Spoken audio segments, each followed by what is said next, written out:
बर' बिजोंजों फरायनानै आनजादाव उथ्रिनो हानाय फरायसाफोरखौ बरायनाय हाबाफारि 2025 मायथाइयाव बर' बिजोंजों फरायनानै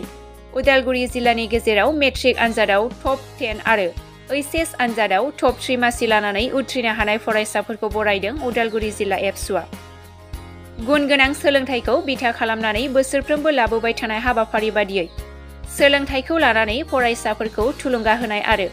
फैबाय थानाय समाव साफा साफा बर'नि सुबुं सम्पद सोरजिनाय थांखिजों उदालगुरि जिल्लानि सिङाव थानाय बर' नगाव गोजौ फरायसालियाव एबसुनि बरायनाय हाबाफारिया मेहेरगोनाङै जोबनानै थाङो।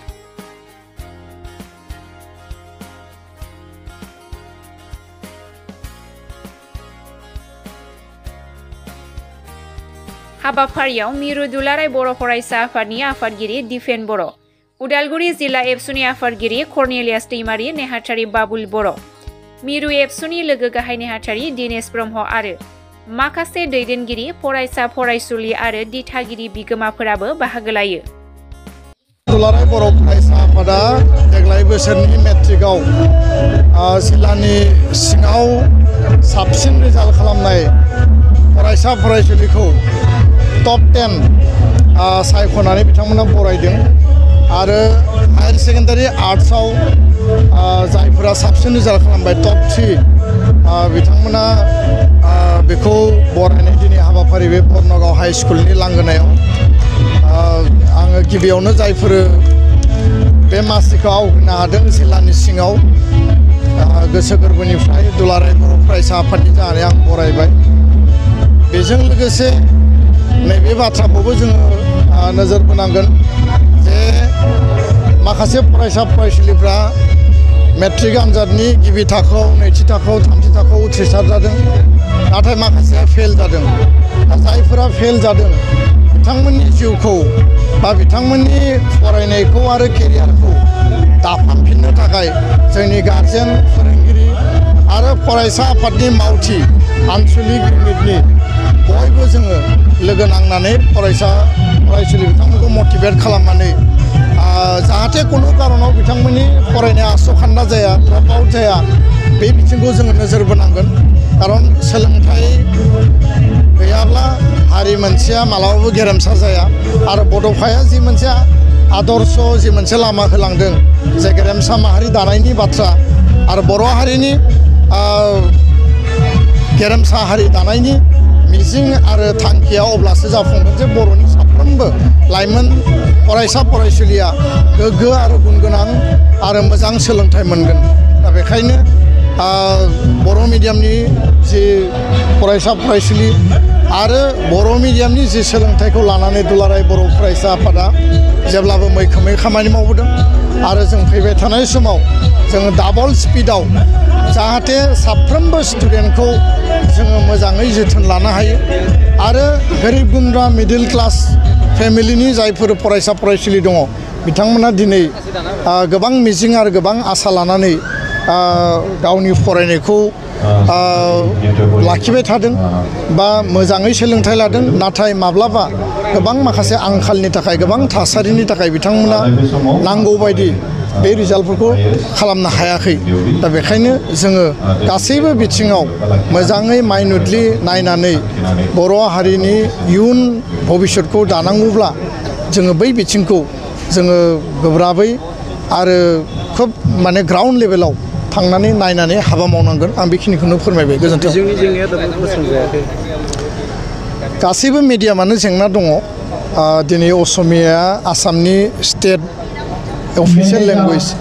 आरो लोगोसे बिथांनिया मोननि मिडियामाबो दिनै आसाम नाङै गुबुन गुबुन हारि हारिसाफ्राबो फरायो। आसामाव जेसेबां हारि दङ बे हारिफ्रा असमिया बिजोङाव फरायो, सरकारि स्कुल, प्राइभेट स्कुल बा भेन्सार स्कुल जेराव गैया मानो। बेंगलि मिडियाम दं बेंगलाव, बिथांमोननियावबो प्रब्लेम दङ। बर' मिडियामनियावबो दिनै माखासे जेंनाफ्रा जोबाखै। नांगौबायदि जोंनो टिचार्स नांगौ, graduate teacher, post graduate teacher बा एलपि आरो एमइ एलिमेन्टारि लेभेलनि टिचार एपइन्टमेन्टनि जि जेंना बा साफिसियेन्ट टिचार थिसननांगौनि जि थासारि बेयाव रिटायार्ड जानाय माने डेट भेकेन्सि बे रेगुलारलि ओंखारबाय थायो आरो बिनिखौ टाइम टेबोल नायनानै थिसननांगौनि मोनसे बिथिं इनफ्रास्ट्राक्चार जिखिनि नांगौ बे दाबो साफिसियेन्ट जायाखै जथेस्थ' बानायनाय जाबाय खिन्थु थेवबो जोंनो नांबावगौ आरो बे बिथिंखौ नोजोर होनानै जोंनि जि टाइमलि टेक्सट बुकनि मोननांगौनि जि बिथिं बा फोरोंगिरि एपइन्टमेन्ट होनांगौ बेयो बर' मिडियामनिल' जेंना नङा गुबुन मिडियामावबो दङ खिन्थु बर' मिडियामाव जिहेतु बर' फरायसा फरायसुलियाल' फरायो जायगा जायगा जों आदिबासि सावथाल फरायसा फरायसुलिफोरखौ बर' मिडियामाव फरायनानै मोजां रिजाल्ट खालामनायबो जों नुदों नाथाय मेक्सिमाम बर' मिडियामनि फरायसा फरायसुलिया बर' सुबुङानो दा बेखायनो जोंनि मिडियामखौ फोथांना लाखिनांगौनि थाखाय जिफोर बेसिक जेंना दङ टेक्सट बुकनि जेंना टिचार एपइन्टमेन्टनि जेंना इनफ्रास्ट्राक्चारनि जेंना बे जेंनाफोरखौ जोङो फोजोबस्रांनानै बर' मिडियामखौ मजबुतै जोङो गार्जेन्सनियाव पेरेन्टसनियाव टिचार्सनियाव कमिउनिटिनियाव मोनसे कनफिडेन्स बिल्डआप खालामनांगोन जे बर' मिडियामजों गुन गोनां सोलोंथाइ लानो हायो मोनफ्रोमबो बर' मिडियाम स्कुलाव मोजां सोलोंथाइ लानो हायो आरो डेडिकेटेड आरो कमिटेड टिचार्सफ्रा जाहाथे मोजां सोलोंथाइ होयो बिनि थाखाय जोङो मोनसे एनभायरनमेन्ट बिल्डआप खालामनांगोन आरो बिनि थाखाय जोंहा बहुद खामानि मावबावनांगौ दङ आं बे बिथिंखौल' फोरमायबाय गोजोन्थों बर' बिजोंजों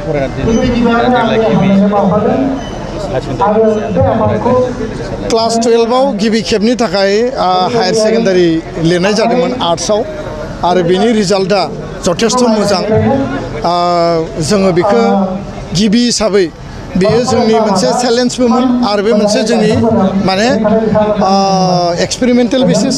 आरो बेयाव जोङो जाफुंसारनायबो जोङो नुनो मोन्दों दा लासै लासैनो जोङो मोनसे समाव जोङो साइन्सआव आरो कमार्सआवबो जों बेखौ इमप्लिमेन्ट खालामनांगोन आरो इमप्लिमेन्ट खालामनायनि थांनायनि सिगां साइन्सआव मा चेलेन्जेसफोर दङ बा कमार्सआव मा चेलेन्जेसफोर दङ बेखौबो जोङो फेक्ट फाइन्डिं खालामनांगोन दा जायफोर फरायसा फरायसुलिया हायार सेकेन्डारि आर्ट्सआव आनजाद लिरबाय बिथांमोना फार्स्ट इयार सेकेन्ड इयार फरायबाय गोबां स्कुलाव बर' मिडियामनि पोस्ट ग्रेजुएट टिचार माने टिचार्स बिथांमोना मोनाखै आरो टिचार्स गैयाबासिनो बिथांमोना गावनो फरायनानै आनजाद होनांदों आरो दिनै बेयाव नुबाय जे 86% उदालगुरि जिल्लानिफ्राय सासे फरायसुलिया माने बे पार्सेन्टेजखौ मोननो हादों बे थारैनो बाख्नायथाव दा बेखायनो टिचार्सनि जि लेकिंस फोरोंगिरि गैयाब्ला टिचिं लार्निं जानाय नङा टिचिं लार्निं जायाब्ला पलिटिकेल साइन्स एडुकेसन फिलसफि हिस्ट्रि जि साबजेक्टआनो जाया मानो बेखौ नों मोजाङै बुजिनाय नङा आरो मोजाङै बुजियाबा रिजाल्टआ मोजां फैनाय नङा बेखायनो जोंहा हाबा मावबावनांगौ दङ आसाम सरकार बिटिसि सरकार बयहाबो डिउटि आरो रेसपन्सिबिलिटि दङ बिथांमोना बिनि खामानिखौ मावनांगौ गोजोन्थों।